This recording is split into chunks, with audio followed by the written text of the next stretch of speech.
Fundamentos monoteístas, nós vamos então hoje para a nossa aula de número 3. E nós vamos falar sobre algo que é polêmico, né? Nós vamos falar sobre Satanás e a serpente. Por que nós vamos falar sobre esse tema? Porque esse é um tema que gera muita dúvida, né?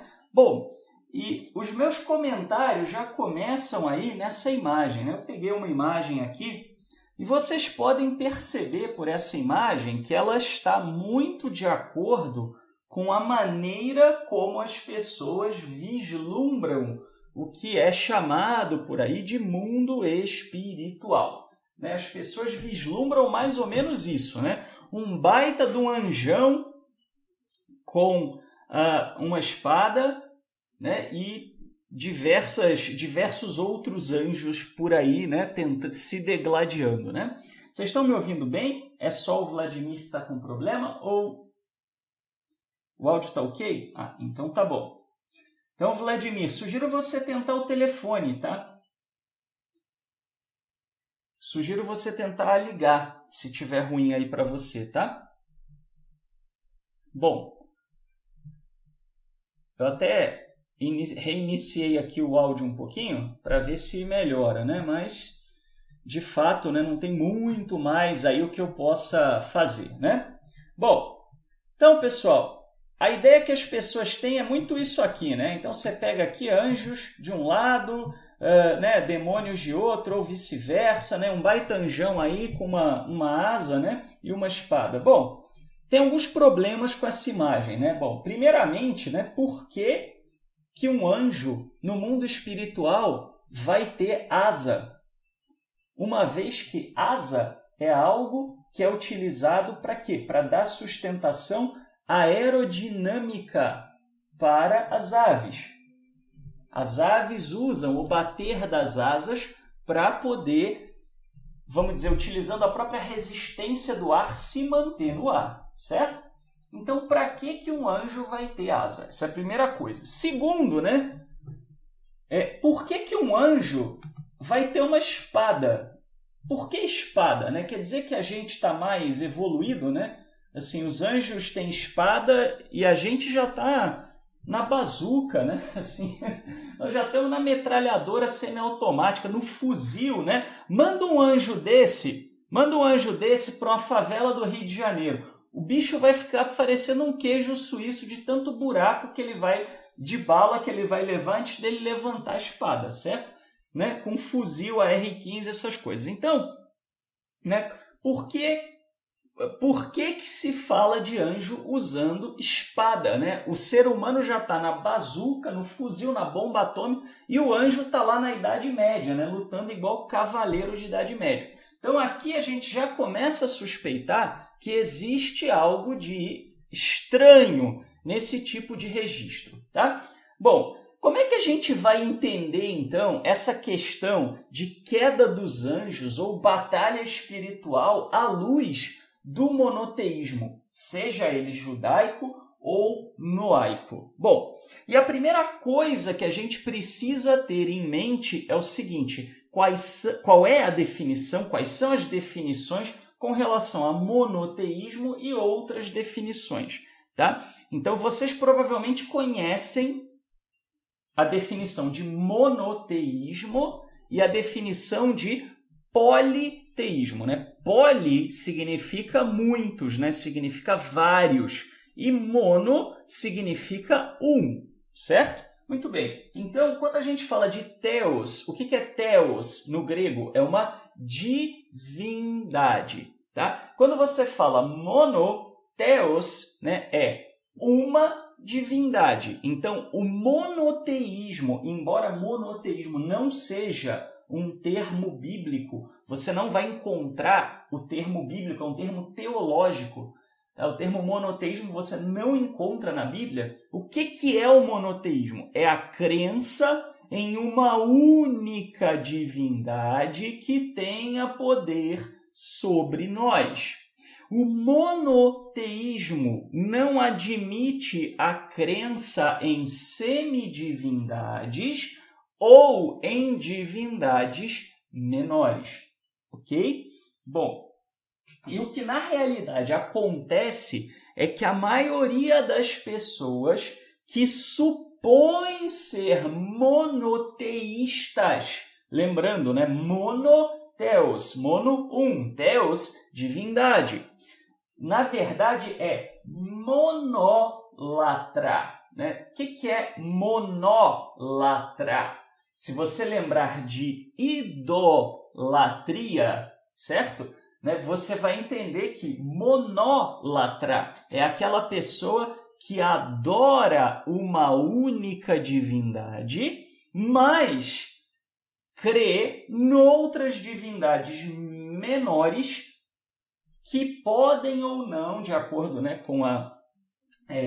na verdade, que não podem, no caso da monolatria, que não podem ser adoradas.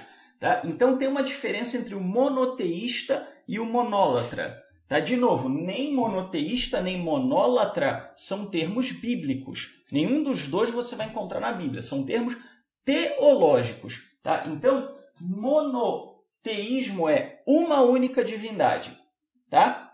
Monolatria significa você acreditar em várias divindades e adorar apenas uma. Tá? Então, se você entende, né, que...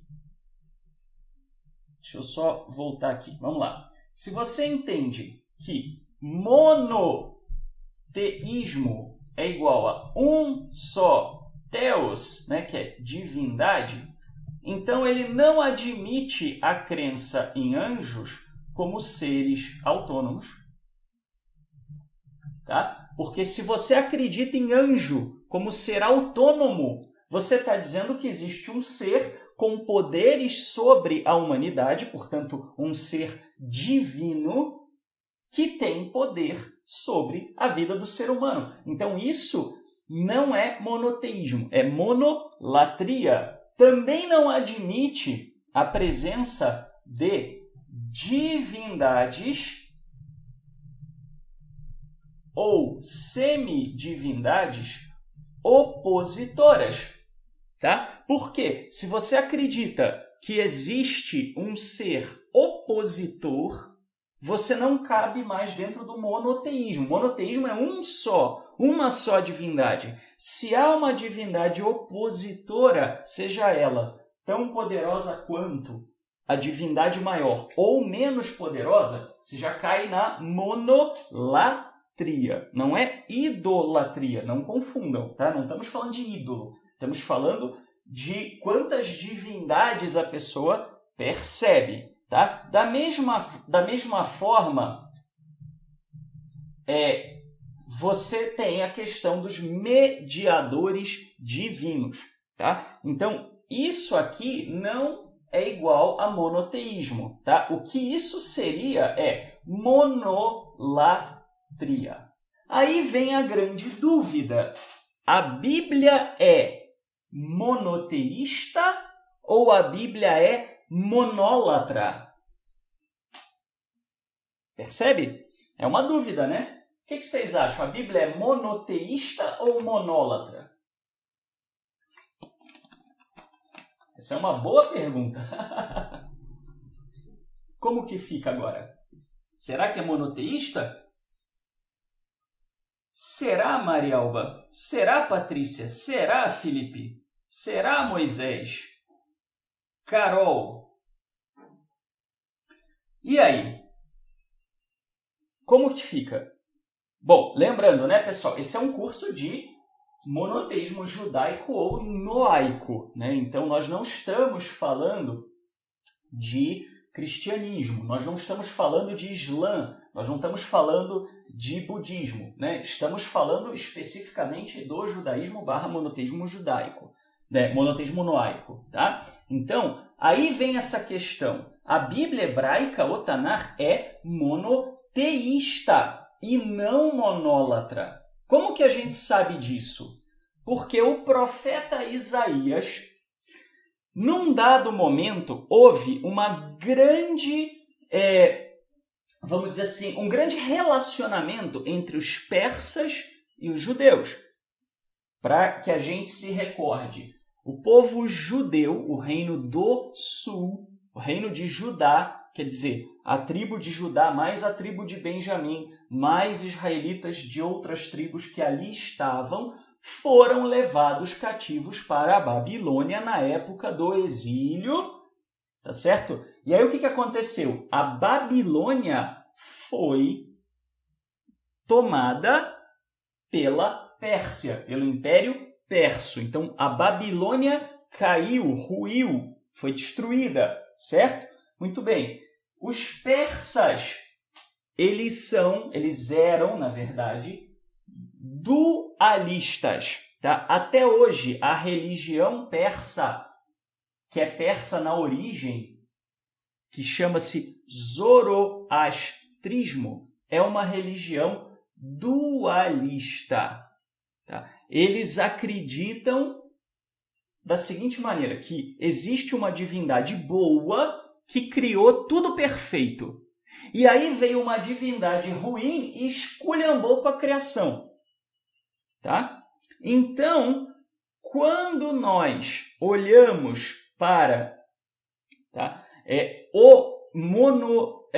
monoteísmo não, o dualismo persa, tá? Quando nós olhamos para o dualismo persa, nós percebemos, né, com o perdão aí do trocadilho, né, que os persas eles tinham esse pensamento, tá? Então o que aconteceu? Zoroastro, né, ou Zaratustra, quando ele surgiu na Pérsia, o que ele fez?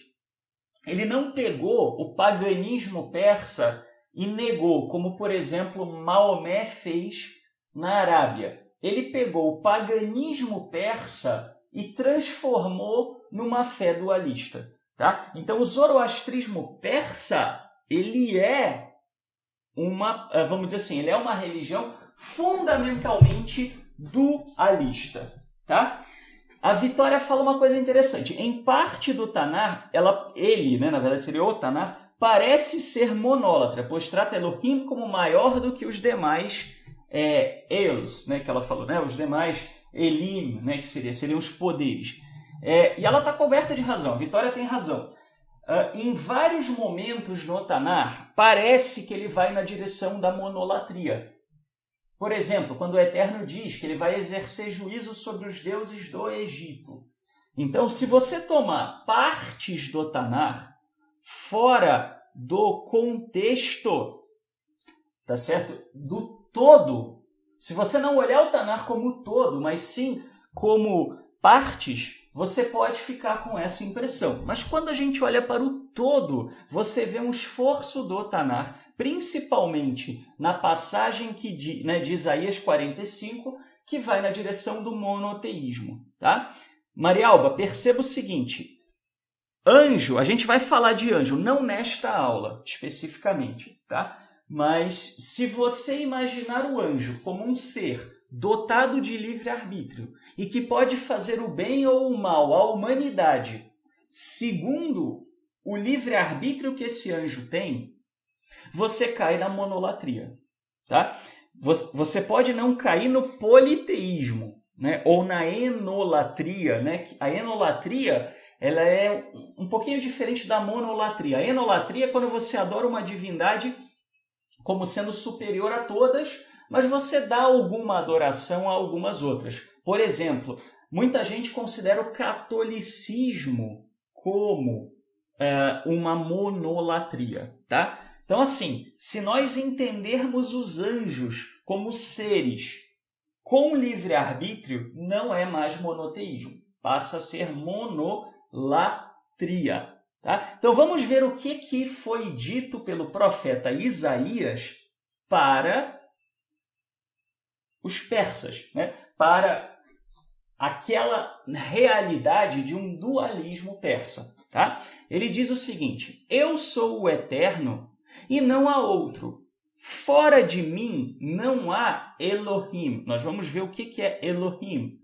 Eu te cingirei. Isso ele está falando com Ciro da Pérsia. Tá? Ciro da Pérsia foi justamente quem, ao derrotar a Babilônia, reacendeu, vamos dizer assim, a esperança judaica de um retorno. Bom, Então ele diz assim, eu te cingirei ainda que tu não me conheças. Por quê? Porque Ciro da Pérsia não era um monoteísta.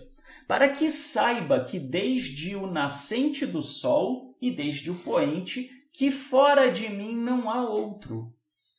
Eu sou o Eterno e não há outro. Eu formo a luz e crio as trevas. Eu faço a paz e crio o que Isaías fala? Quem é que criou o mal? E agora, hein? O Eterno. Isso é o que diz Isaías. Não sou eu que estou falando, tá? Eu estou simplesmente colocando aqui. O que acontece é que muita gente não lê, né? Quem toma susto é porque nunca leu prestando atenção no detalhe, né? Mas o Eterno cria o mal. Está escrito, Isaías diz isso explicitamente. E agora, hein? E agora? Tá? A ideia, pessoal, de que o Eterno te abençoa e Satanás ferra a tua vida cabe no zoroastrismo persa, que é justamente o que Isaías está combatendo. Tá? Não cabe no monoteísmo bíblico. Tá? Então, na realidade, a palavra Ra, né, que significa mal, poderia ser vista, né, como calamidade, mas também é usada para o mal mesmo. Né? Então, assim, o Eterno criou o mal. Né? Claro, pessoal, se você não achar que o Eterno criou o mal, você está admitindo mais de um Criador, é ou não é? Se você imaginar que o Eterno não criou o mal, você está admitindo que existe algo que veio a existir, né? Que veio a ser criado e que não foi pelo Eterno. Você está falando de mais de um Criador. Mais de um Criador não é monoteísmo. Aliás, os persas acreditavam assim, acreditam assim até hoje, que houve uma divindade boa que fez tudo bem. Né? Então, assim, os persas acreditavam da seguinte maneira, tá? Que havia um Deus bom, havia uma divindade boa, tá certo? Que criou um mundo perfeito. Não tinha terremoto, não tinha furacão, não tinha vulcão, não tinha desgraça, não tinha mosquito da dengue, tá certo? Não tinha Flamengo, não tinha desgraça nenhuma. Era um mundo perfeito, lindo e maravilhoso. E aí, uma divindade maligna, né, que seria o Ahriman, né, essa divindade maligna veio, pegou o mundo e bagunçou. Então, por isso que tem vulcão, terremoto, tempestade, o Flamengo, tudo que é desgraça, tá certo? Veio dessa divindade que é a divindade maligna. Tá? Então, isso é o zoroastrismo persa. Agora, quando você lê Isaías falando não para um persa, para Ciro da Pérsia, não tem outro. Fui eu que criei o mal. Fui eu que criei o mal. Tá certo? Então, quando ele diz eu, o Eterno, faço todas estas coisas. Tá certo? Ele criou o mal. Para que ele criou o mal? Nós vamos chegar lá. Nós vamos entender o que é o mal. Não vai ser na aula de hoje, porque não dá para abordar tudo numa aula só. Mas eu prometo para vocês que nós vamos chegar lá. Mas num primeiro momento temos que entender isso, que foi ele que criou. Porque ele diz, eu, o Eterno, faço todas estas coisas. Anunciai e chegai-vos, e tomai conselho todos juntos. Quem fez ouvir isto, desde a antiguidade. Quer dizer, o que ele está falando? Ele está falando o seguinte, olha, vocês podem juntar os seus sábios aí, né, e se perguntem, quem foi que revelou isso desde a antiguidade? Quem desde então o anunciou? Porventura não sou eu, o Eterno? Pois não há outro, né, Elohim, senão eu. Vamos entender o que é Elohim. El, justo e salvador, não há além de mim. Não há além de mim. Olha o que ele está dizendo. El, né, na verdade aqui a gente vai ver o que significa, tá? El, justo e salvador, não há além de mim. Não existe salvador que não seja o Eterno. Se você discorda, não tem problema, é um direito seu, você pode ter a sua fé. Agora, reclame com Isaías, não comigo. Eu estou só lendo, eu não estou fazendo nada além de ler. Quando eu leio, tem gente que fala assim, não, isso é interpretação sua. Mas, cidadão, como é que é interpretação minha se eu estou só lendo? É interpretação das minhas cordas vocais? É isso? Né? Então, El, justo e salvador, não há além de mim. Olhai para mim e sereis salvos, vós, todos os termos da terra, porque eu sou Elohim e tem vários. É isso que ele falou? E tem vários, né? Eu só sou o mais poderosão, mas tem vários. É isso que ele diz? O que ele fala aqui? Eu sou Elohim e não há outro, ok? Vocês devem ter percebido que eu não utilizei o termo Deus. Por que eu não utilizei o termo Deus? Eu utilizei o termo Elohim para explicar o que é. Até porque Deus, como eu já disse para vocês, não lembro se nesta aula, mas é um termo que vem do grego que significa luminoso. Não é o que significa o termo El ou Elohim. El significa poderoso ou poder, tá? Elohim pode ser plural ou pode ser singular, tá? No hebraico, quando você usa im, a terminação im, ela pode ser usada para um superlativo, tá? É por isso que você tem, às vezes, né, o Kodesh HaKodashim, traduzido como Santíssimo, por algumas Bíblias, e Santo dos Santos, por outras Bíblias, tá?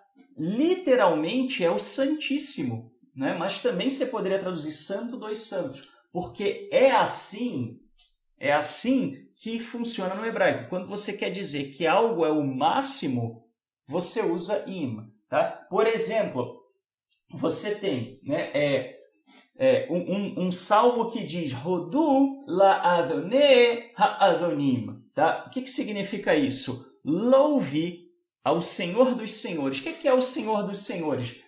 É o senhorzaço, é o máximo, né? O suprassumo do senhorio, tá? Então, quando ele fala poderes, tá? Ele está se referindo aqui, né, ou ao plural, né, e aí você teria vários poderes, ou você está vamos dizer assim, numa referência ao poder absoluto. E aqui você tem as duas coisas, tá? Você tem ele usando, né, a referência para si mesmo como poder absoluto e também dizendo, olha, não tem outro, tá? Então não adianta, eu vou chegar lá, tá, Moisés, na tua dúvida de salvação, vou chegar lá. Mas assim, não adianta a gente tentar supor a existência de outros poderes, quando no livro de Isaías, em outros trechos também, ele diz claramente, só existe um poder. Não adianta a gente imaginar que há um outro poder independente, tá? Ok? Salvação no Tanar sempre significa livramento, seja de angústia ou de inimigos, tá? Então, é livrar você de uma circunstância desfavorável ou de uma ameaça, tá? Basicamente, salvação no Tanar significa isso, ok? Tem um texto no nosso site www.judeu.org que o texto, salvo engano, ele é 7 conceitos bíblicos que na verdade não estão na Bíblia. Eu não lembro agora o título exato, mas é algo assim. E eu falo sobre isso. Também tem um texto que fala sobre salvação, e aí eu explico também. Quem quiser, tiver curiosidade de ver, pode procurar, tá bom? Bem, então como é que você vai entender a questão de Satanás na Bíblia? Tá? Satanás na Bíblia, você tem 2 possíveis entendimentos, tá? Primeiro, você tem textos que estão fora do contexto e que, na realidade, não estão falando de Satanás. E você tem outros textos que aí a questão é você entender o conceito judaico de Satanás e nós vamos entender. Existe Satanás no judaísmo? Dependendo de quem você vai perguntar, a pessoa vai dizer sim ou não, tá? Existe Hassatan no judaísmo? Existe. Significa a mesma coisa que a maioria das pessoas entende como Satanás? Principalmente pessoas que convivem, por exemplo, numa cultura cristã? Não. Satanás no cristianismo é muito diferente de Satanás no judaísmo. Pelo menos no cristianismo tradicional, tá? Para os nossos colegas cristãos que estão assistindo, a esta aula, sejam bem-vindos como visitantes. A gente aqui recebe todos com carinho, e com respeito, independente da religião de origem. Mas tem um pastor, salvo engano, chama-se Duncan Heister, e ele tem uma visão bem parecida com a visão judaica. Tá? Então, se vocês procurarem, acho que o livro dele chama-se O Verdadeiro Diabo, tá? Que é uma visão bem parecida com a judaica. Então, é uma dica aí para os cristãos, tá? Quem quiser depois olhar de curiosidade. Ele interpreta a literatura cristã de uma maneira bem distinta da maioria, tá? Bom, mas vamos então falar de quais são os textos fora do contexto, Aí você vai olhar lá o texto de Isaías 14, de 12 a 14, e aí tem: Como caíste do céu, ó estrela da manhã, filha da alva? Como foste lançado por terra, tu que prostravas as nações, e tu dizias em teu coração: eu subirei ao céu, acima das estrelas do Senhor, exaltarei o meu trono, e no monte da congregação me assentarei nas extremidades do norte. Subirei acima das alturas das nuvens, e serei semelhante ao Altíssimo. Acha lá, aqui é o diabo, Aqui não tem outra possibilidade que não Lúcifer, É o que as pessoas costumam dizer. Só que mentiram para você. Primeiro, Lúcifer é uma tradução que foi utilizada na Vulgata Latina, tá? Por Jerônimo, e que originalmente não significava um nome próprio, tá? Mas sim, como você vê na Enciclopédia Católica, tá? Na nota que fala Lucifer, na Catholic Encyclopedia, você vai ver o nome Lúcifer originalmente denota o planeta Vênus, enfatizando o seu brilho, tá? E um detalhe interessante aqui para os nossos amigos cristãos: Jerônimo, que fez a Vulgata Latina, ele não tinha a intenção, tem gente que culpa ele, mas não é culpa dele. Ele não tinha a intenção que Lúcifer se tornasse um nome próprio, tá?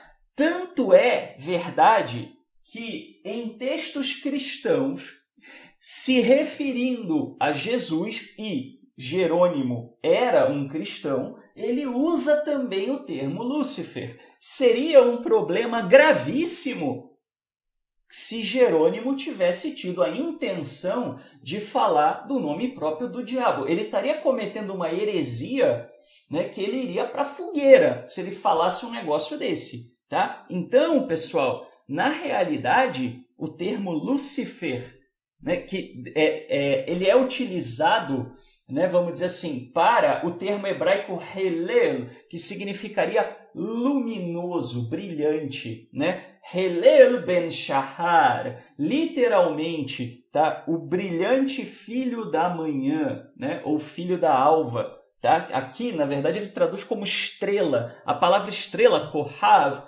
não aparece, né? Kohav não aparece aqui, aparece Helel. Helel é brilhante, luminoso, tá? Então, aqui é uma referência a quê? Né?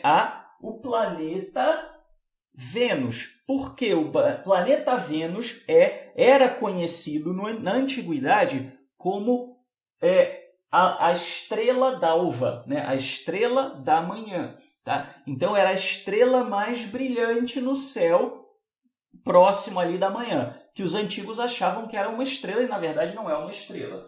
Tá? Se você procurar lá no Google Imagens a imagem, né, de Vênus, dá para ver a olho nu o planeta Vênus, dependendo de onde você mora. Não em São Paulo, né, que você só vê fumaça, não é verdade? Mas dá para você ver, principalmente no interior, né, na roça, você consegue ver. Tá? Então, de quem é que Isaías está falando?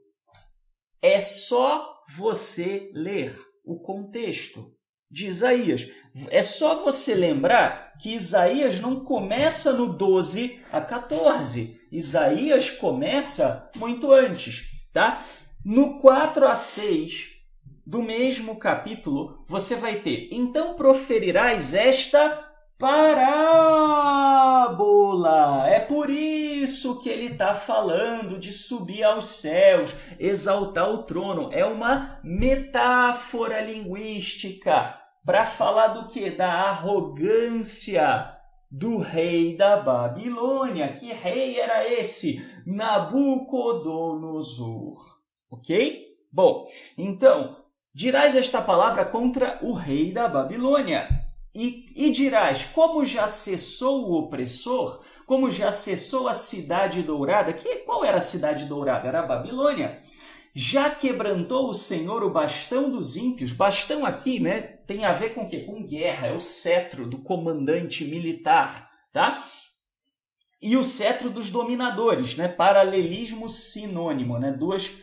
Isso quando aparece assim, tá? Nós temos uma ênfase, é um recurso, é uma figura de linguagem da Bíblia para usar de ênfase, para enfatizar. Não tinha, né? Não tinha não tinha nos tempos bíblicos negrito, né? Então, como não tinha negrito nem ponto de exclamação, paralelismo sinônimo é o quê? É um recurso de ênfase, tá? Aí o Eloy está falando assim: mas isso é uma linguagem metafórica que pode se falar de Nabucodonosor e de Lúcifer ao mesmo tempo. Eloy, mas o profeta ele fala: então proferirás esta parábola contra o rei da Babilônia e contra Lúcifer? O profeta diz isso?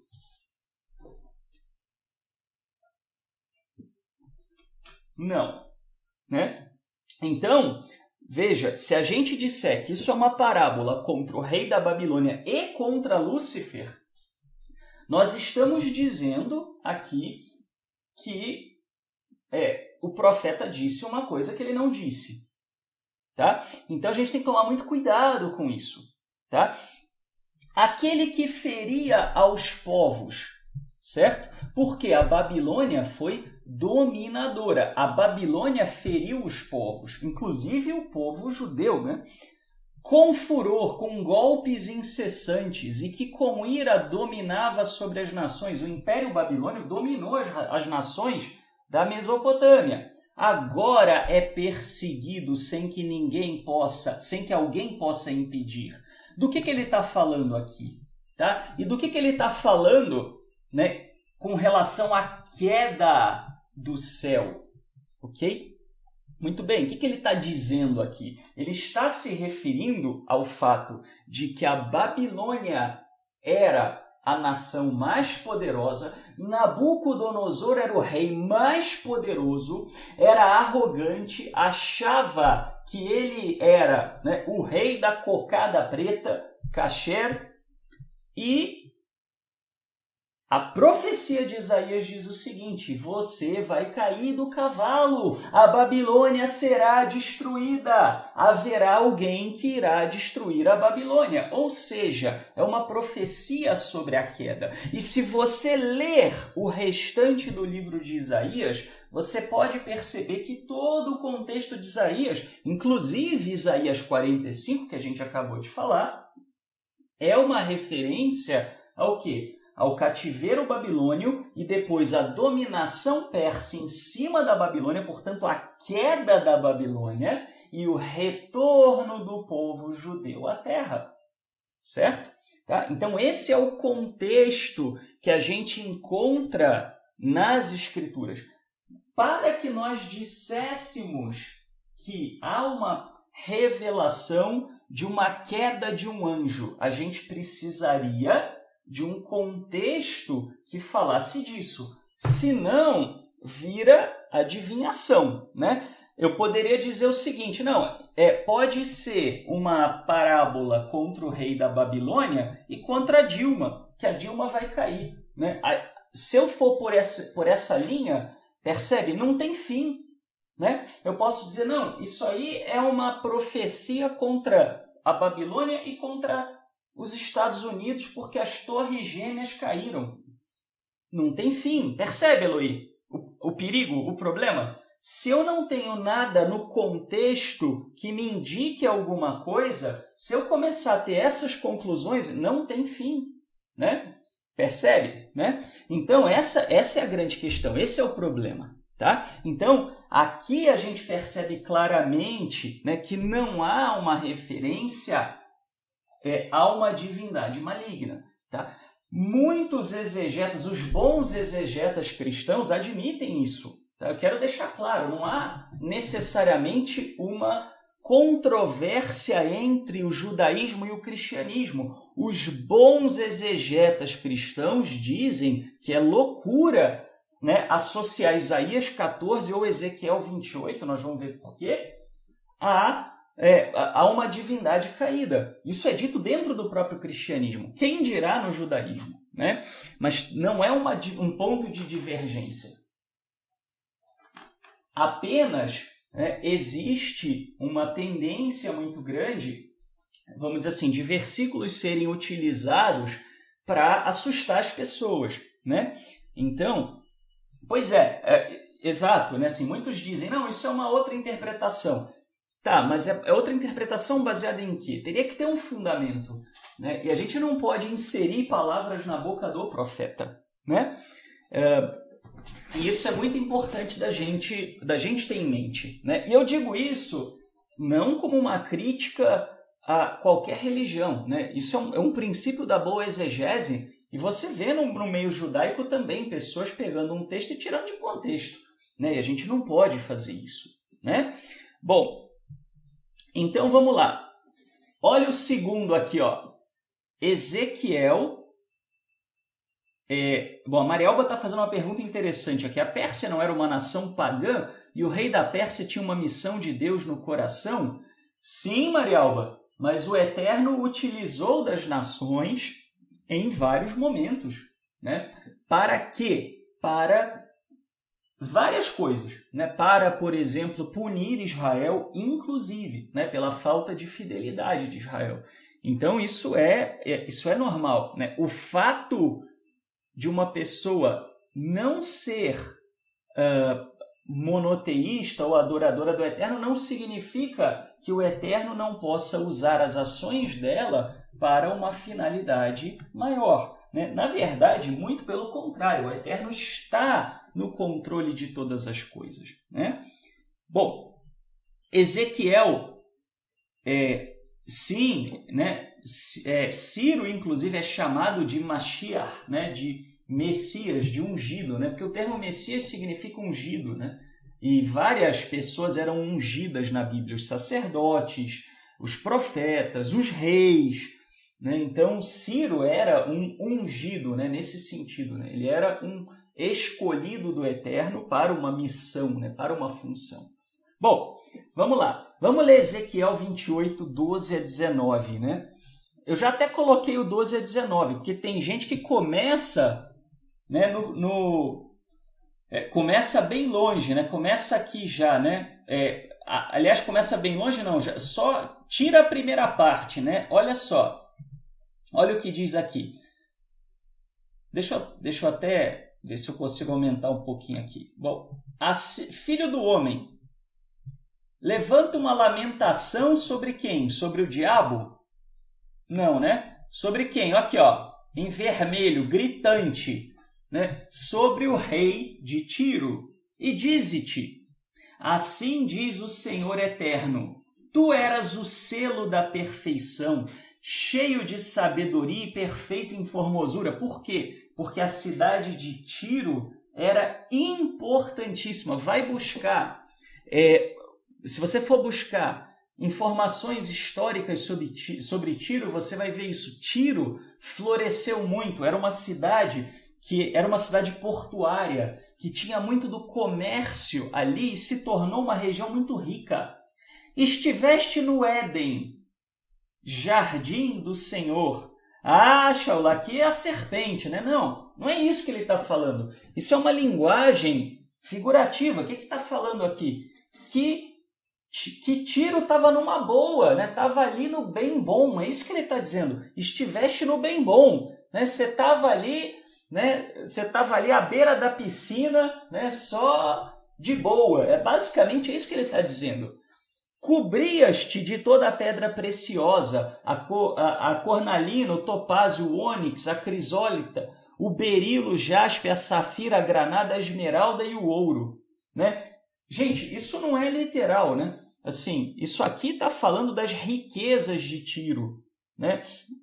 E aí eu já ouvi gente dizendo, né? Pode ser, Gustavo, pode traduzir, pode ser traduzido como Jardim dos Deuses, né? Assim, mas veja, eu já ouvi gente dizer que você não podia tirar pedra preciosa da terra e que as pedras preciosas da terra surgiram quando Satanás caiu. E aí por isso que tem ouro e prata e pedra preciosa na terra, né? Por tudo quanto é mais sagrado, né, pessoal? Isso daí, né, já começa a ser uma viagem total e completa, tá? Exatamente o que ele está dizendo. Você, Tiro, era só ostentação. Ele está falando da ostentação mesmo, né, de Tiro, exatamente, tá? Né? O Alexander aqui tá lembrando bem, né, o nome do rei, Etbal III. Né? Então, Tiro, né, era uma cidade com muitas riquezas. Em ti se faziam os teus tambores e os teus pífaros, no dia em que foste criado foram preparados. O que está falando aqui? Está falando da música, né? Está falando do quê? Está falando da prosperidade, da alegria. Eu te coloquei como um querubim de guarda.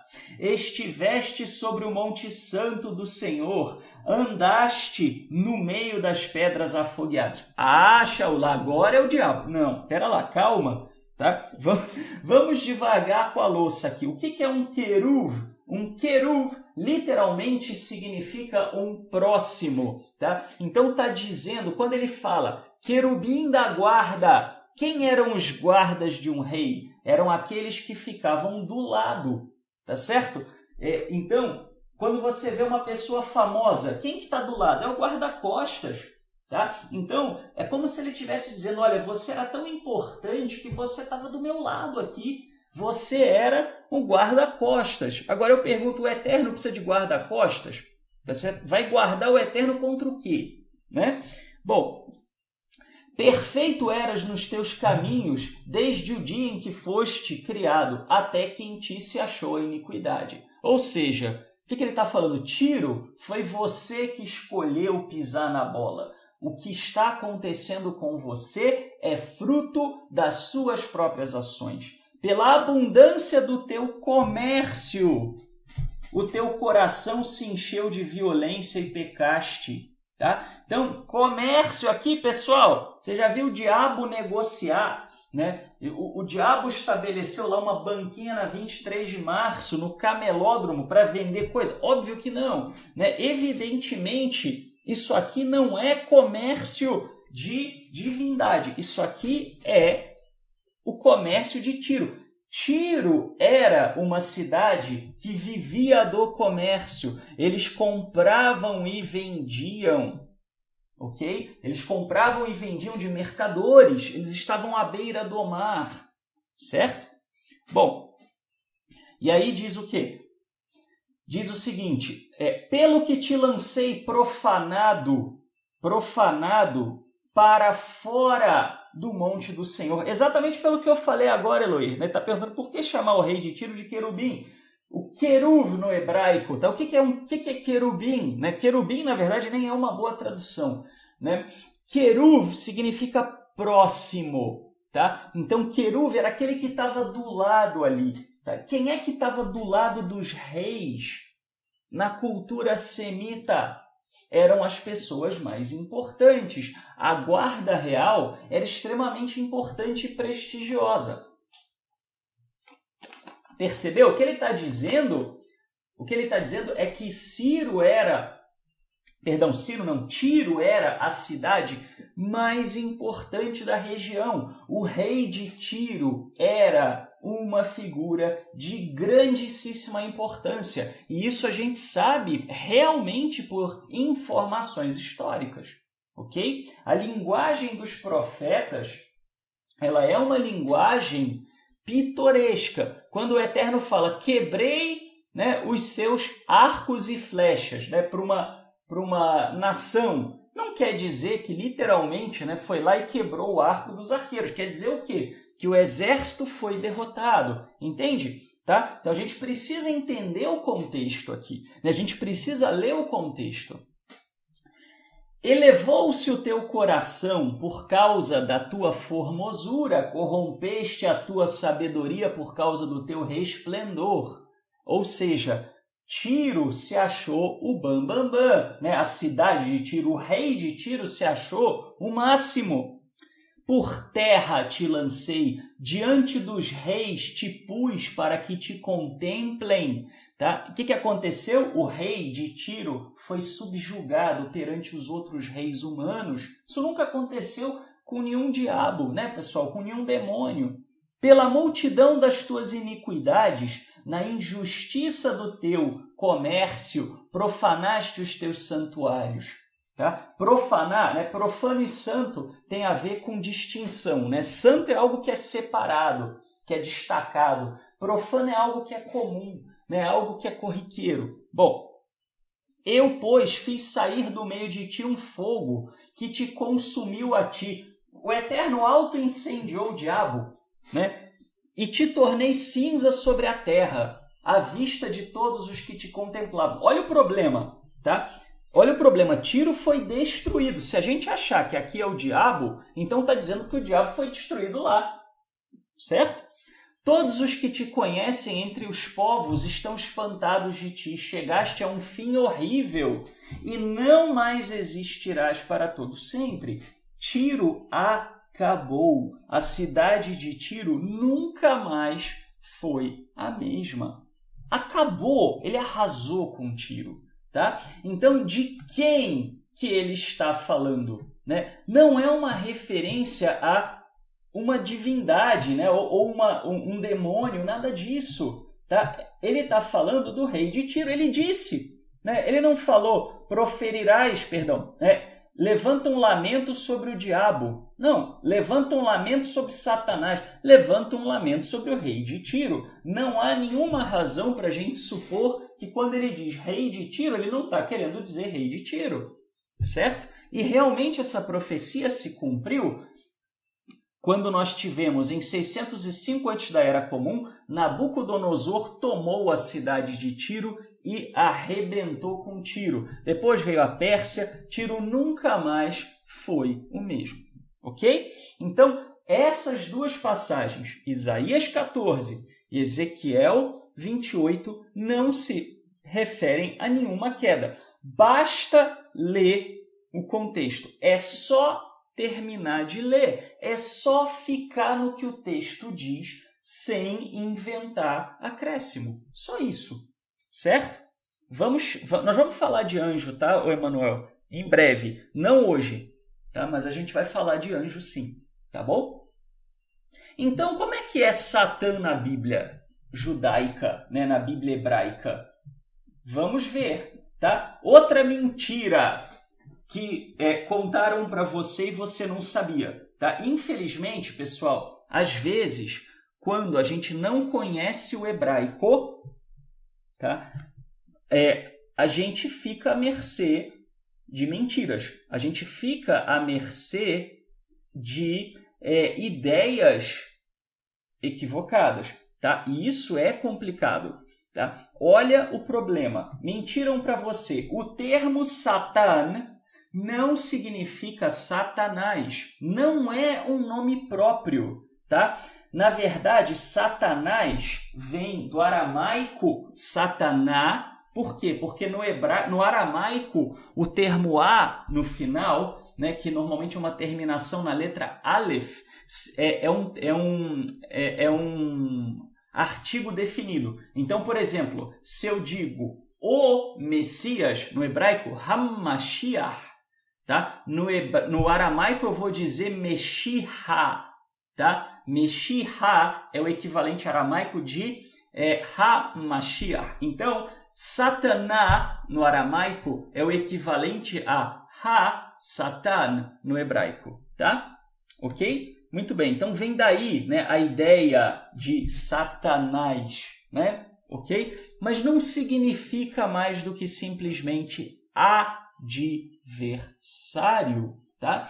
Então, e olha como as traduções são tendenciosas. Em alguns lugares aparece Satanás, né? Mas vai lá para Números 22, capítulo 22, versículos 22 e 32, e você vai ver o quê? A ira do Senhor acendeu-se, porque ele se ia. Ele quem? Aqui é Balaão, né? Aquele episódio que Balaão contraria a ordem do Senhor e vai até Balaque, que queria amaldiçoar o povo de Israel. Depois vocês podem ler a história, tá? Então, assim, o que diz o texto? Né? O texto diz...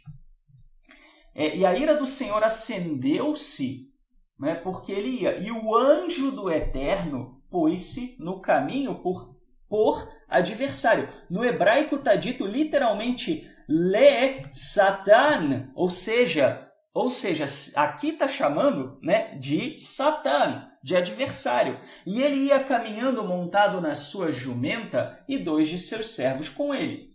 Então o anjo do Eterno lhe disse: por que 3 vezes já espancaste a tua jumenta? Eis que eu saí para ser teu adversário, le Satã, porquanto o teu caminho é perverso diante de mim.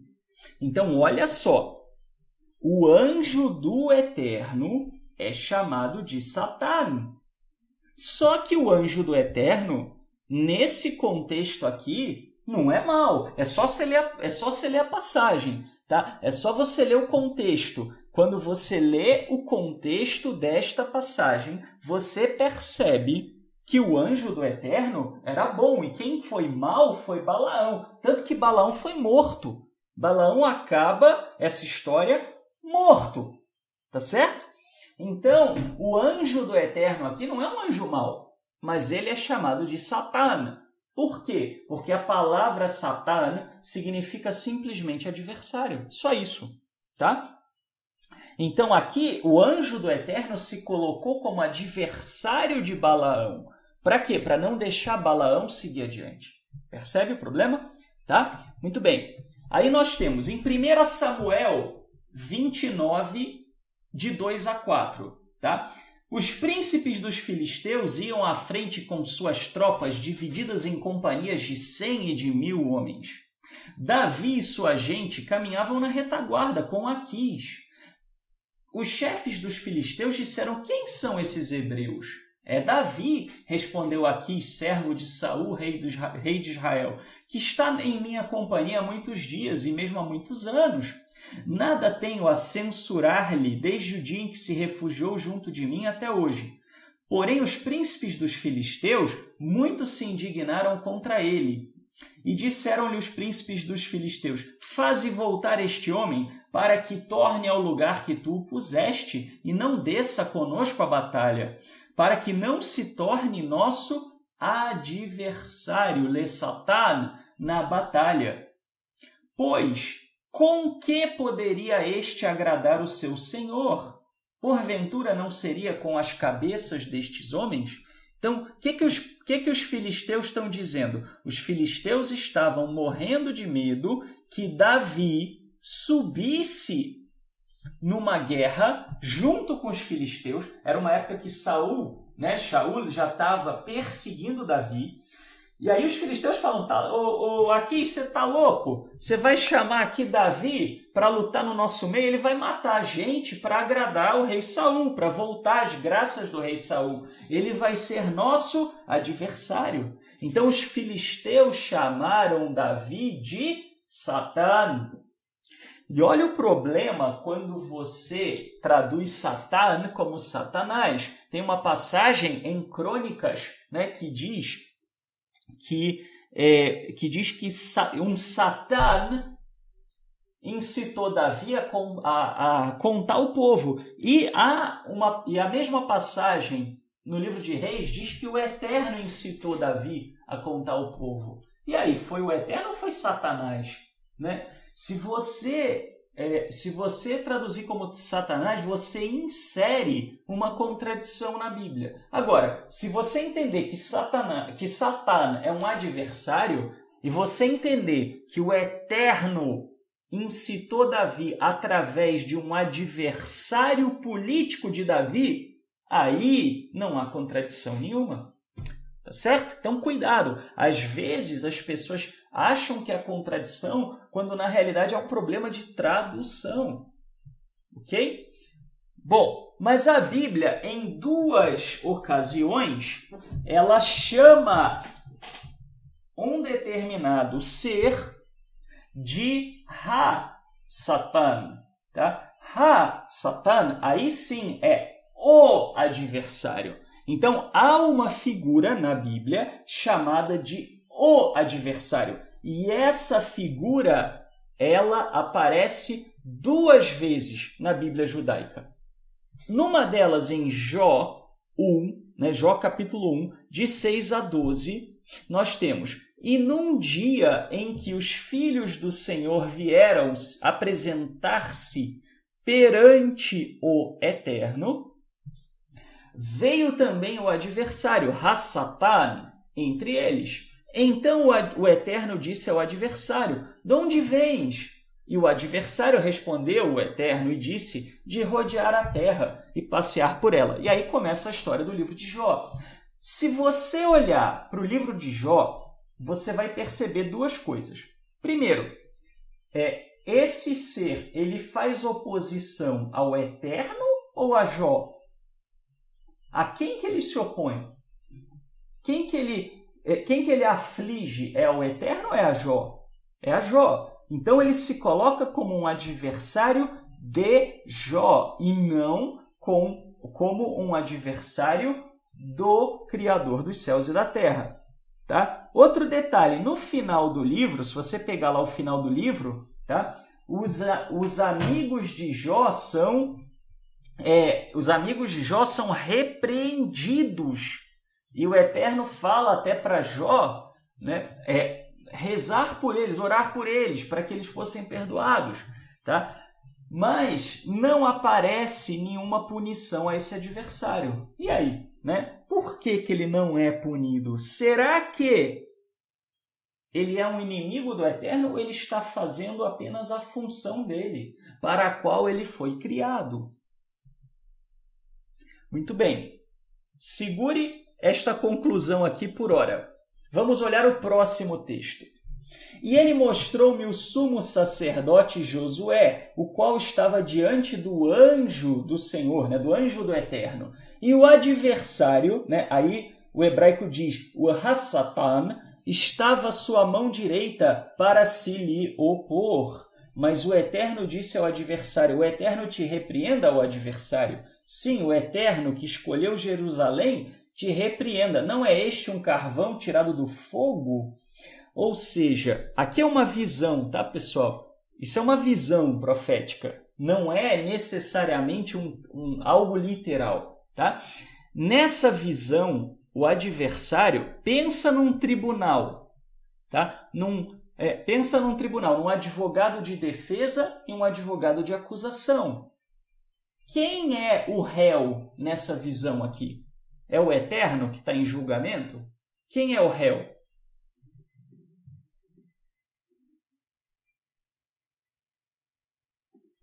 É Josué, exatamente. Tá? É o sumo sacerdote Josué, certo? Ok? Então, nós não podemos aqui também dizer que esse adversário estava se opondo ao Eterno. Então, como é que fica esse adversário no monoteísmo? Tanto o monoteísmo judaico quanto o monoteísmo noaico. Como é que fica esse adversário? O que ele é? A gente falou lá no começo que monoteísmo é acreditar numa única divindade, não em subdivindades, divindades menores, opositoras, ou mesmo em mediadores. Muito bem. Então, como é que fica esse adversário? Vamos entender quem é Satan, tá? Exatamente, né? É um agente do Eterno. Mas quem é esse agente do Eterno? Vamos olhar aqui. A enciclopédia judaica, a Jewish Encyclopedia, tá? Fala o seguinte, que ele é o príncipe dos demônios. Nós vamos falar de demônios, mas não hoje, tá? E uma figura importante, tanto na literatura talmúdica quanto pós-talmúdica, onde aparece como acusador, sedutor e destruidor. Seu nome é, né? Aí você tem Samer, Mem, Aleph, Lamed, que é veneno, né? Seria veneno de Deus, seria essa a tradução, veneno de El, tá?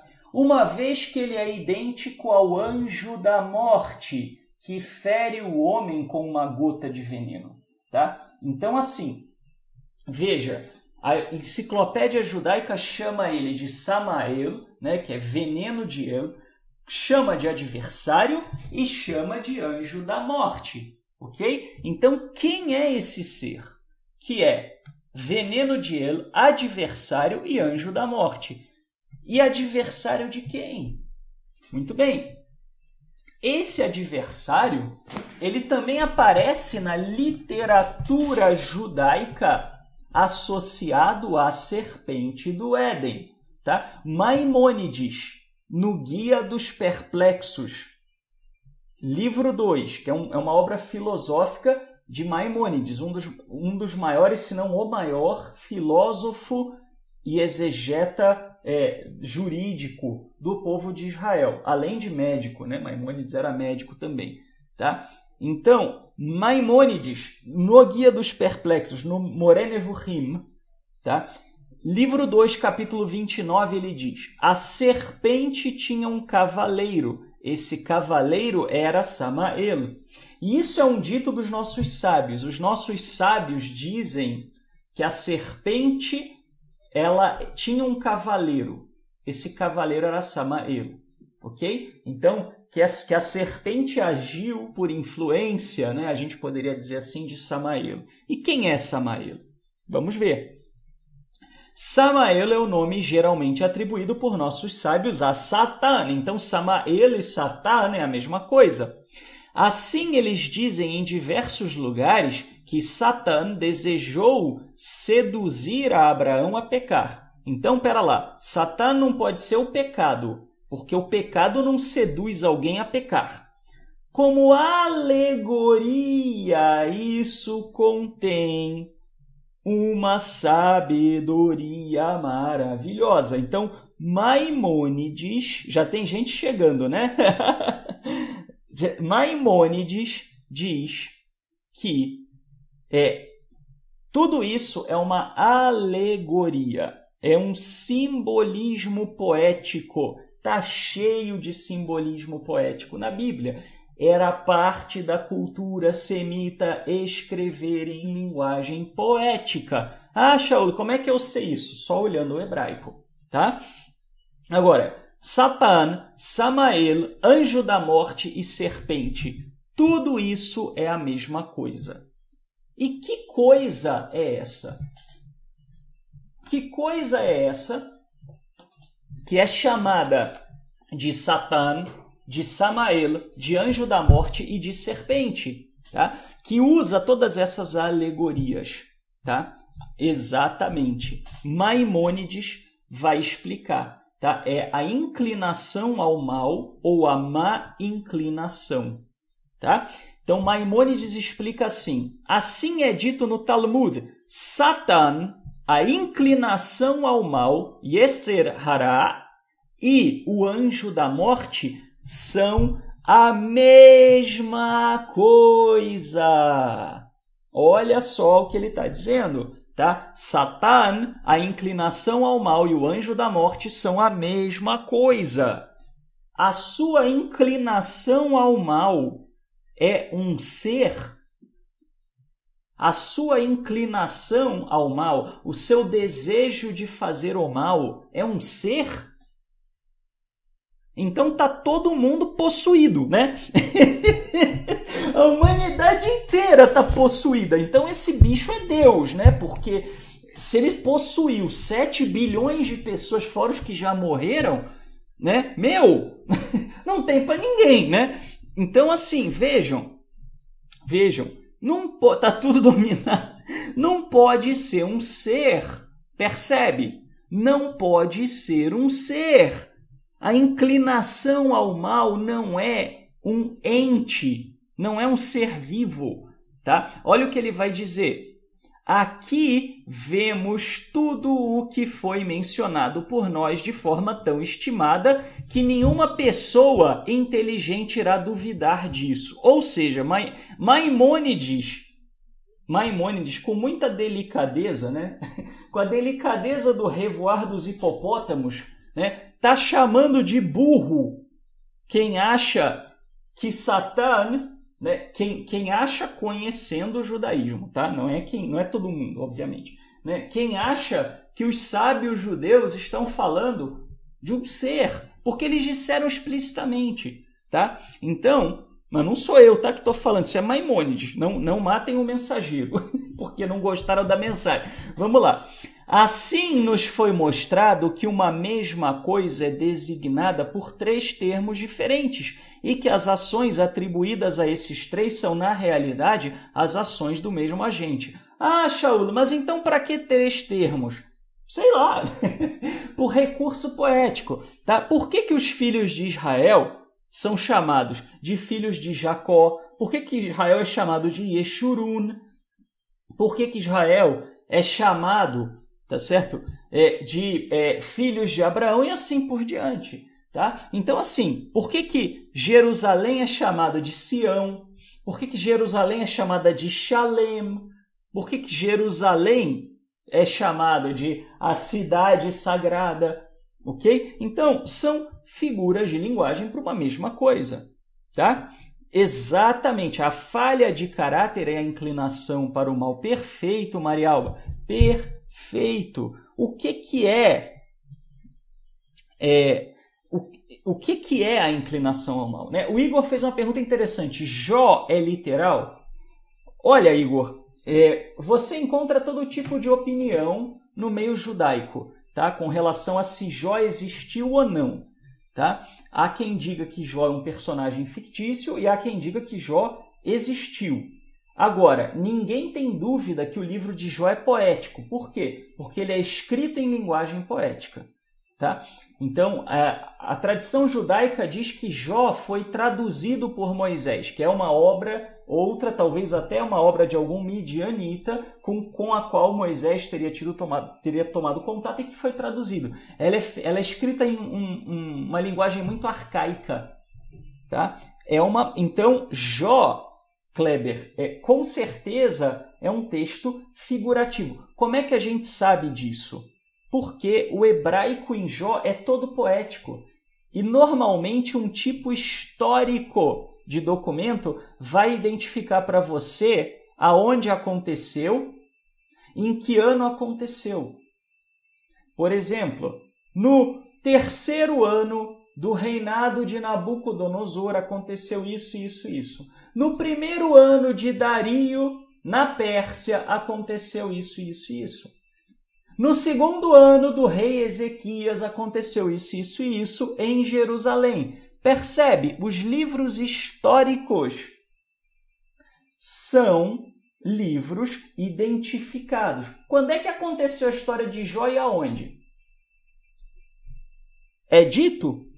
Se não tem uma introdução dizendo aonde, quando, normalmente não é um livro poético na cultura semita. Um semita não entenderia como um livro... Perdão, não é um livro histórico. Um semita não entenderia como um livro histórico. Aliás, né, isso também não é uma exclusividade do judaísmo. No cristianismo, Jó também é classificado entre os livros poéticos. É ou não é?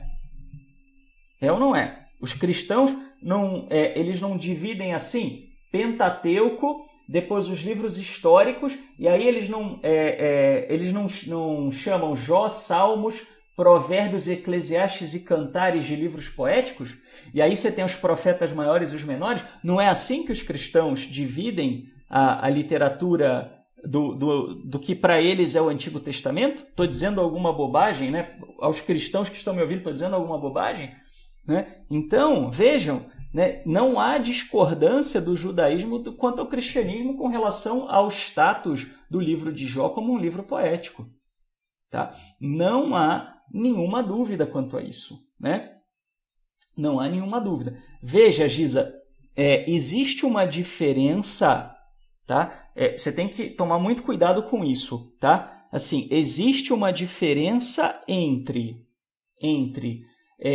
o que é crença popular e o que é dogma de fé ou mesmo, vamos dizer, uma verdade erudita ou acadêmica. Né? Eu acabei de comentar com vocês. Se Jó, mesmo no meio cristão, é classificado como um livro poético, como é que você pode supor que seja uma narrativa histórica? Percebe? Né? E ele não tem nenhuma característica de uma literatura histórica. Né? Como eu falei, literatura histórica fala quando e aonde. Né? No 15º ano do reinado de Acais, eis que em Judá começou a reinar em Jerusalém o rei fulano. É assim um livro histórico, que um livro histórico se fundamenta. Tá? Então, quando você pega, né, o livro de Êxodo, como é que ele começa? Ele fala no Egito, na época do rei Ramsés II, percebe? Tá? O Eloir aqui caiu. Para quem caiu também, né, fiquem tranquilos que essa aula vai para o YouTube. Tá? É só o tempo de eu editar, ela leva um tempo, leva algumas horas para eu conseguir editar, mas é só o tempo de eu editar e subir para o YouTube. Tá bom? Ok? Então, pessoal, cuidado com isso, tá? Acho que é a Giza, né? Giza, cuidado, Giza, com o que é ensinado por aí versus o que vamos dizer assim, uma posição acadêmica, ok? Tem muita gente, até no meio judaico, falando bobagem por aí, falando coisa que não é judaísmo. Ok? Então, assim, isso tem em todo lugar. Tá? Eu vou dar um exemplo para você. Eu tive uma pessoa que ajudava, que fazia faxina lá em casa, na época que eu e minha esposa estávamos os dois trabalhando, né? A gente tinha uma moça que trabalhava com a gente e que ia toda semana lá. Então a gente conversava bastante, né? E ela era evangélica. E ela me disse, em um dado momento, que o pastor dela falou para ela que Jesus era cantor. Agora, pergunta para um teólogo cristão se Jesus era um cantor. O teólogo cristão vai te bater, no mínimo, né? Então, assim, e era o pastor da igreja que ela frequentava, e ele falou para ela que Jesus era cantor. Agora, isso não quer dizer que o cristianismo entenda isso, né? Então, por isso que eu estou falando, tá? Isso vale para qualquer religião, vale para o Islã, vale para o cristianismo, vale para o judaísmo, vale para o budismo. Não é o fato de um budista te falar que não sei o que é doutrina do budismo, que isso é doutrina do budismo. Você tem que ir para os acadêmicos, certo? Você tem que ir para as fontes, tá? Ok? Então, a gente tem que tomar esse cuidado para não ser injusto. E volto a dizer, tá? Eu não sou cristão, eu não creio em Jesus ou qualquer outro nome que se dê, Yeshua, Yahushua, o que for. Eu não creio, né, nessa figura, nessa pessoa. Não sou cristão, mas a gente tem que ser correto e justo ao avaliar, né, e dizer isso aqui é dogma, isso aqui não é. Tá? Porque no judaísmo também tem gente dizendo bobagem. Tá certo? Ainda hoje eu respondi, né, uma pessoa que fez uma pergunta de um grupo que estava dizendo que no Shulchan Aruch, que é uma literatura importante no judaísmo, tem o nosso vídeo Literatura Judaica que explica o que é, dizendo que estava mandando dar 10 ou 20% de dízimo. Isso não é verdade. Se você olhar o Shulchan Aruch, o que está dizendo é que a recomendação é que se faça caridade com 10% da renda, ou até mesmo 20%. Mas não está falando de um mandamento, né? Então, assim, gente falando bobagem tem em todo lado, em todo lugar. Tá? Exatamente, não há na narrativa nenhuma batalha. Tá? Então, veja, vamos voltar para o tema aqui. Tá? Então, o que Maimônides está falando? Né? Que Satã, né, a inclinação ao mal e o anjo da morte, isso é o que está no Talmud, são a mesma coisa. Então, Satã não é um ser. Satã é uma referência figurativa, podemos dizer, a projeção do mal do ser humano. Ok? Shauli, possessão. Nós vamos falar de possessão, não hoje, porque não dá para falar de tudo, né, pessoal, numa aula só. Mas eu prometo para vocês que a gente vai falar disso, tá? Então, assim, né, a Bíblia, o que ela fala? E viu o Eterno que a maldade do homem se multiplicara sobre a terra e que toda a inclinação dos pensamentos de seu coração era só má continuamente. Tá? Então, inclinação no hebraico é yeser, né? Isso no hebraico bíblico, né? No hebraico moderno, né? Que a gente chama corrente, seria yetzer, né? Mas esse som de ts, né? De tz, não existe no hebraico bíblico. No hebraico bíblico é um S sibilante, né? Então é yeser, hara, né? O ayin, né? Essa letra final, ela é feita com uma contração na glote, né? No hebraico bíblico. No hebraico moderno não tem som essa letra, né? Então, inclinação ao mal ou inclinação destrutiva. Em outras palavras, todas essas figuras de linguagem, a saber, Satã, o anjo da morte e a inclinação ao mal, são todos maneiras semitas de se referir ao nosso desejo mal ou destrutivo. Tá?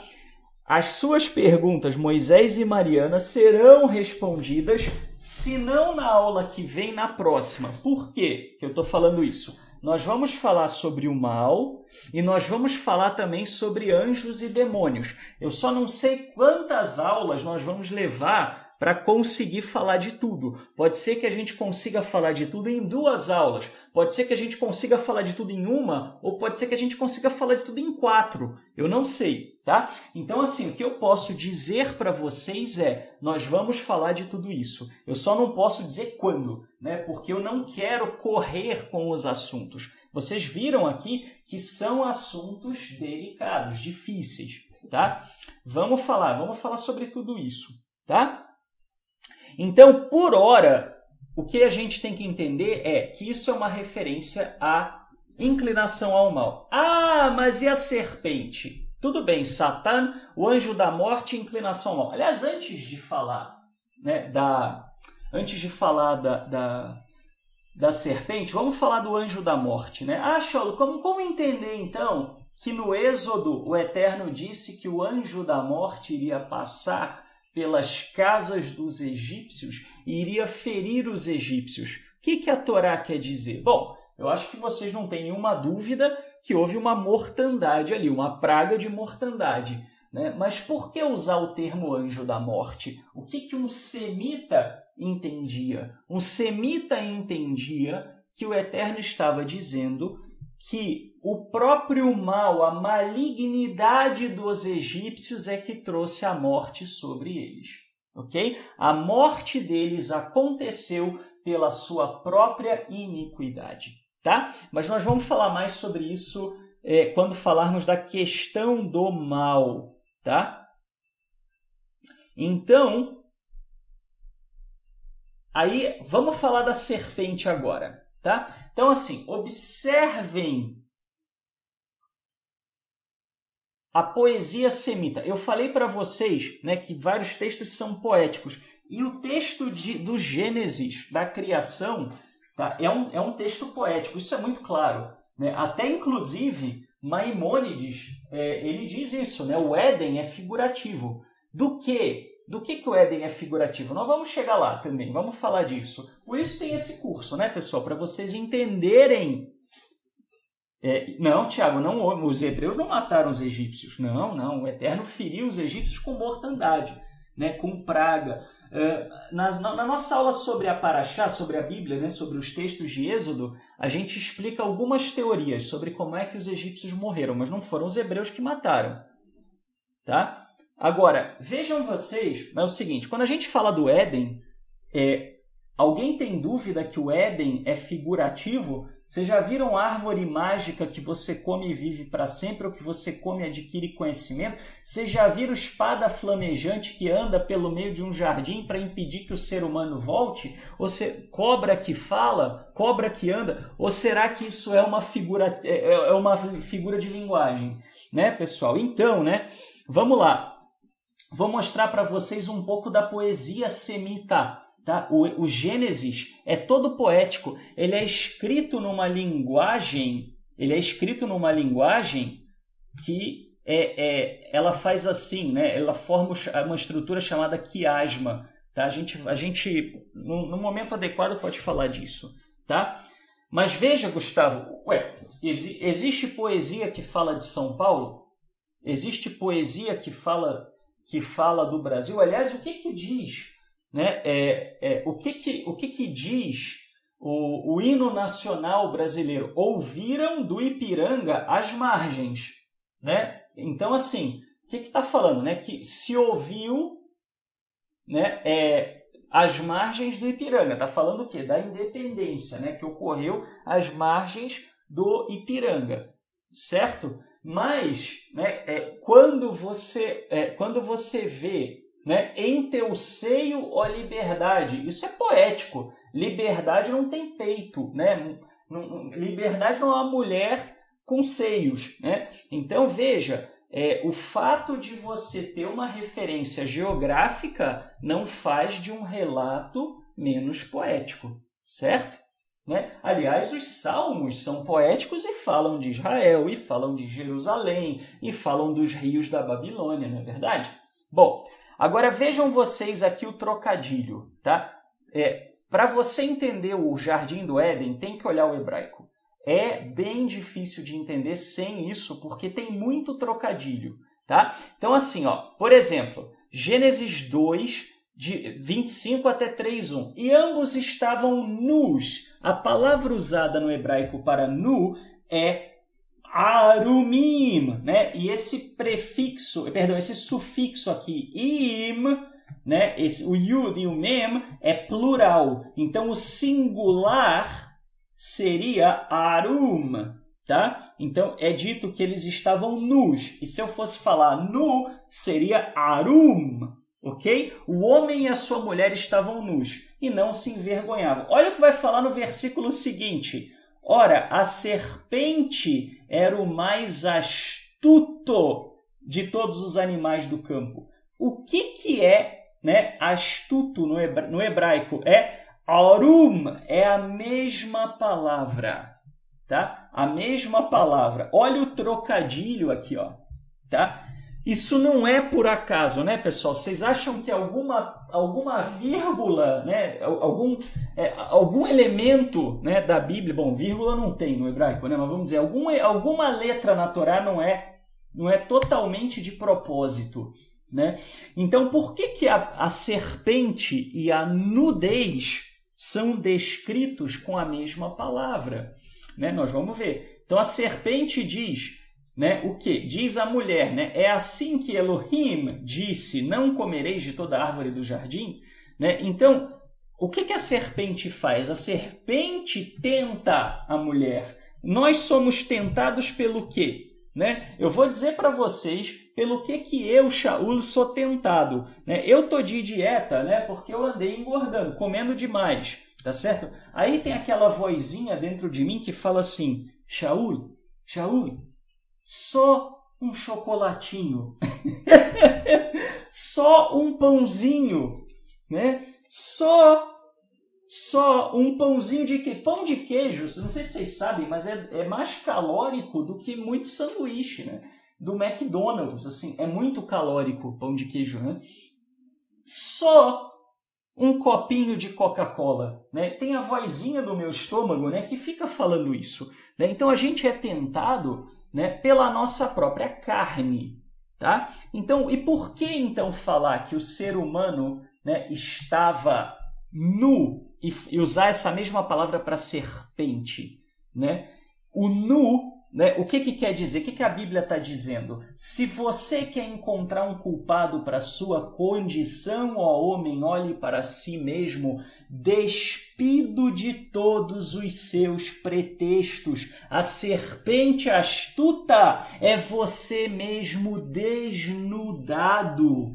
Arum, ok? Então a serpente é você que está nu.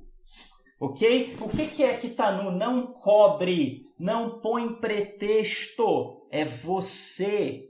É você. É você. É você. O mal está dentro de você. Não põe desculpa no outro. Não põe desculpa no sanduíche. Não põe desculpa na vizinha bonitona. Não põe desculpa na crise. Não põe desculpa no teu chefe, no teu filho, na tua mulher.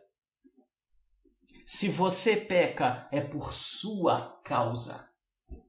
Ok? O ser humano, depois que peca, fica com vergonha, tá certo? O ser humano tem que ser coberto, porque ele não aguenta olhar que ele mesmo foi o autor da própria queda. Tá certo? Então, pessoal, em Gênesis 3... a serpente, né, ela tenta. E o que ela fala? Né? Assim, o que a serpente fala? Né? Além disso, ela tenta a Eva, né? Hawa. Muito bem. Ela tenta a Eva. E ela fala, né, vai lá comer. Né? E aí o que acontece? Né? A Eva fala, mas o Senhor falou para não comer. Né? Eu vou morrer se eu comer. O que a serpente fala? Não! Né? Agora vamos para o próximo slide aqui. O que a serpente fala? Não! Se você comer, vocês serão Elohim, poderosos. Vocês serão divindades. Tá certo? Vocês serão poderosos. tá? Ou seja, o que a serpente fez a Eva ser? Arrogante. Eu vou fazer porque não vai acontecer nada. É ou não é isso que a voz da nossa carnalidade nos diz? Não vai acontecer nada. Ninguém está vendo, né? Você pode, tá certo? Então, é uma arrogância diante do certo e do errado, tá certo? É uma arrogância que a gente tem quando a gente se acha o máximo. Tá certo? Por que é, pessoal, que tem tanta liderança religiosa fazendo bobagem por aí, caindo e fazendo um monte de bobagem, tá? Eu vou agora citar para vocês uma coisa interessante. Eu vou citar um líder religioso cristão, né? Por quê? Né? Vocês vão entender. O Caio Fábio. Quem já ouviu falar do Caio Fábio? Eu, particularmente, né, assim, bom, primeiro, eu sou judeu e ele é cristão, então nós não acreditamos na mesma coisa. Segundo, né, eu não sou favorável à teologia do Caio Fábio, tá certo? Agora, o que aconteceu com ele? Ele adulterou, tá certo? E o que ele fez quando ele adulterou? Ele escreveu um livro depois, contando como é que ele chegou a esse ponto.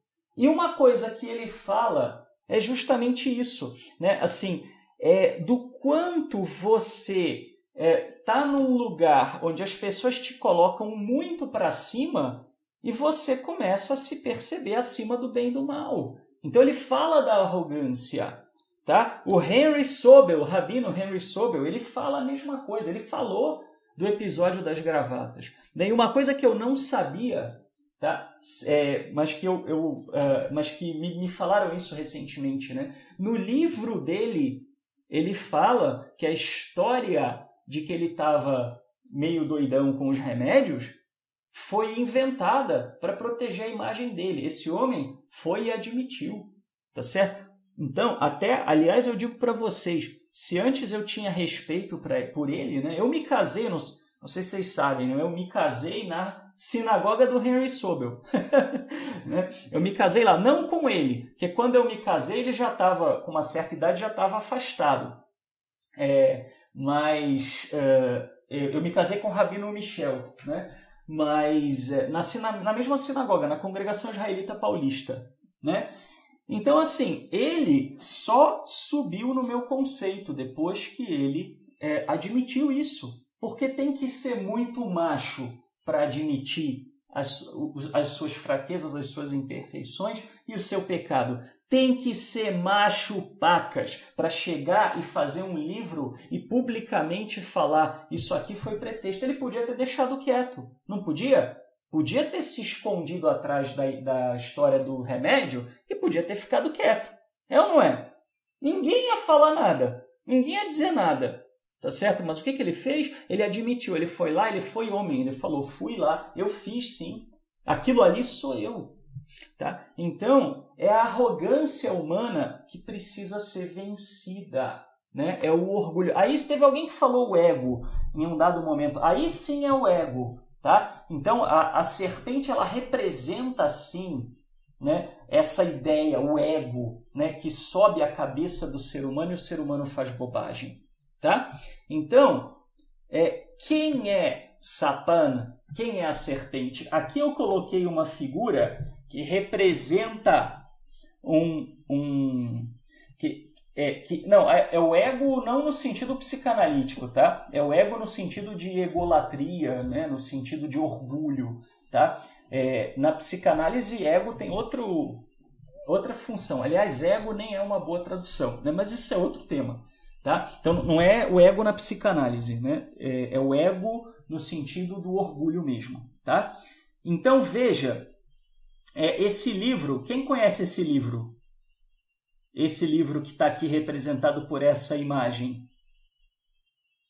Que livro é esse?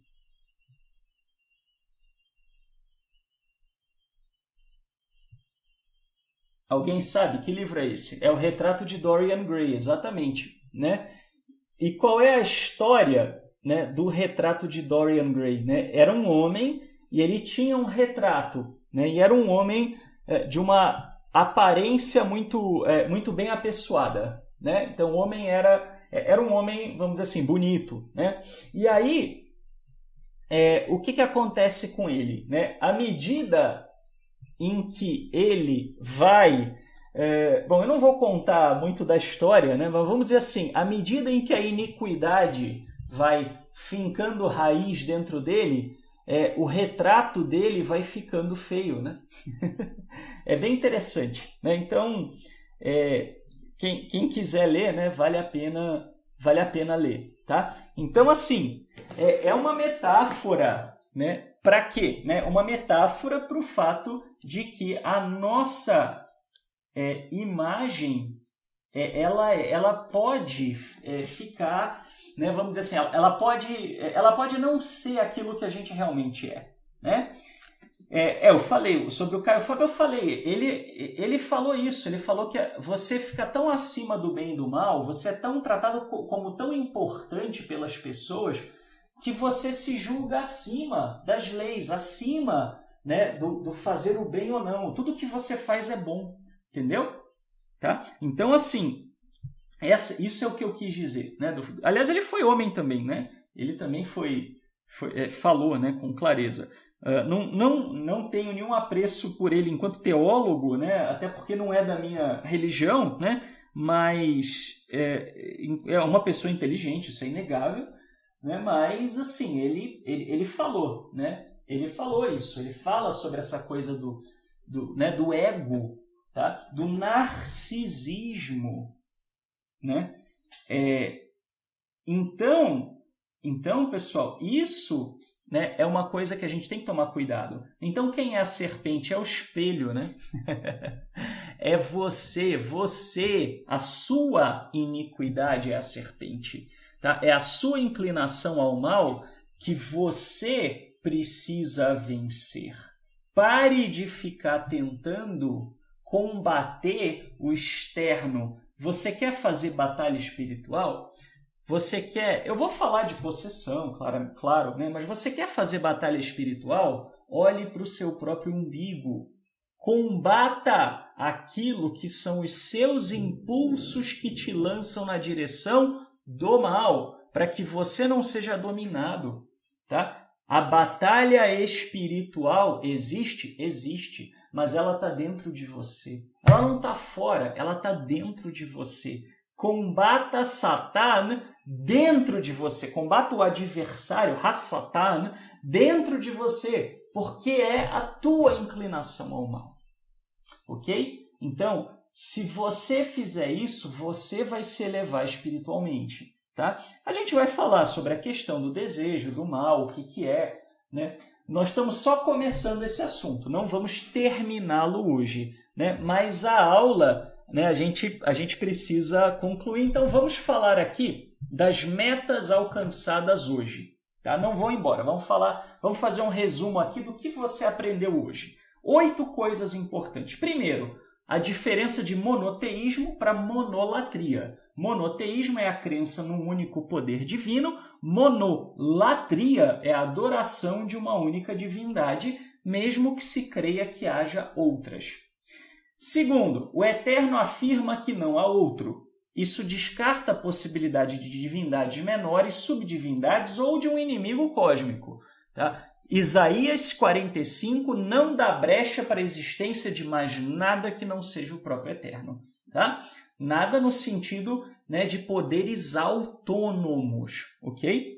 Bom, textos atribuídos a uma suposta queda de Satanás são profecias fora de contexto que, na realidade, se referem aos reis da Babilônia e de Tiro, respectivamente. Na Bíblia judaica, Satã se refere simplesmente a um adversário e pode ser, inclusive, um termo positivo, né? A palavra Satã, quando ela foi usada em Números 22, ela é usada pelo anjo do Eterno, né? Que foi um adversário, um Satã, para Balaão. Né? E pela história, Balaão é que é mau. Você vê claramente isso. Balaão é que foi ganancioso, é que foi mau. Né? O anjo do Eterno, o mensageiro do Eterno, nós vamos falar o que é anjo, né, nas próximas aulas. E o que ele faz? Ele vai simplesmente advertir, falar, não vai, daqui não passarás, né? Não passarão.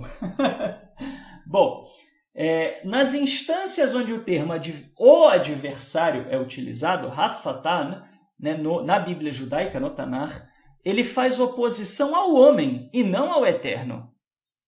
Ok? Samael, Satan, o anjo da morte e a serpente são formas de se referir à nossa inclinação ao mal. Ok? A Bíblia nos ensina a responsabilizarmos a nós mesmos pelo mal sem buscar pretextos exteriores. Tá? Não foi o diabo que te fez fazer, não foi o demônio que te fez fazer, foi a sua mãozinha que foi lá e fez. Então, assuma o mal feito, assuma que você é pai desse filho feio, tá certo? E se corrija. Não é assumir para ficar se culpando, tá? Cuidado, você ficar se culpando, preso na culpa, também pode ser uma armadilha. A culpa, o sentimento de culpa, ele é bom, ele é útil para te fazer voltar. Não é para te torturar, não é para te destruir, tá? Se você se destrói com a tua culpa, tá errado, tem que procurar uma outra maneira de agir, né? A culpa não foi feita para isso, ela foi feita para você cair em si, né, e assumir. E seja homem, seja mulher, assuma o seu erro, né? É isso que vai fazer com que você faça a batalha espiritual, tá? A batalha que ocorre dentro de você. Né? A verdadeira batalha espiritual é contra a nossa própria inclinação ao mal. Devemos combatê-la internamente e não externamente. Tá? O ser humano tem um mecanismo de defesa psíquica, né? Falando agora como psicanalista, que se chama projeção. Né? Eu projeto o que eu não gosto em mim mesmo, eu projeto no outro. Tá? Então não sou eu que sou ruim, é o outro que é ruim. E se o outro é ruim, o outro me persegue. Né? A fobia, né, a ansiedade persecutória, ela vem desse mecanismo. Porque quando a gente é pequenininho, a gente faz isso. A gente projeta o mal para fora de nós mesmos. Mas quando a gente cresce, a gente tem que entender que essas coisas vêm dos nossos próprios sentimentos negativos. Tá bom? Pessoal, muito obrigado pela presença de vocês. Não percam a próxima aula.